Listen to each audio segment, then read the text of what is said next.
Sœur Sarah, je te donne cette alliance comme signe de mon amour et de ma fidélité. Je te promets de t'aimer, de te respecter et de te rester fidèle. Veux-tu m'épouser? Oui, je le veux. Je t'aime. Moi aussi, pour toujours. Deutéronome 5:9, tu ne te prosterneras point devant elles, et tu ne les serviras point. Pour nous, nos vidéos sont un moyen d'évangélisation. Elles servent à avertir, à corriger et à ôter de ces messages. Tout ce qui n'est pas conforme à la parole de Dieu. Les frères ramassent les esprits hollywoodiens et veulent infiltrer ça dans ce glorieux message. Ce sont de petits esprits et nous les mettons en pièces.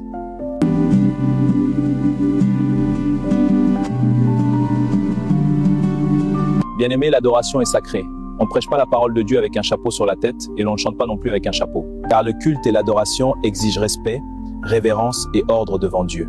Nous avons besoin des adorateurs. Mais Jésus-Christ lui-même qui a déclaré que les vrais adorateurs adoreraient le Père en esprit et en vérité. On ne chante pas pour Dieu comme on chante pour le monde. L'adoration exige la révérence. Si tu ne connaissais pas ça, change-toi et ne le fais plus, cher chantre. Même dans les traditions, quand on salue une grande personne, on enlève le chapeau. On enlève le chapeau devant un chef, un aîné, une autorité. Je pense que c'est clair. Tu veux une citation? Frère Branham parle de ça.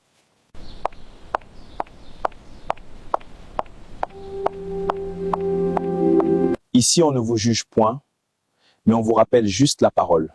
Romains 12:2, ne vous conformez pas au siècle présent, mais soyez transformés par le renouvellement de l'intelligence. Ne vous conformez pas au siècle présent signifie ne suivez pas les habitudes, valeurs ou pratiques mondaines qui sont contraires à Dieu.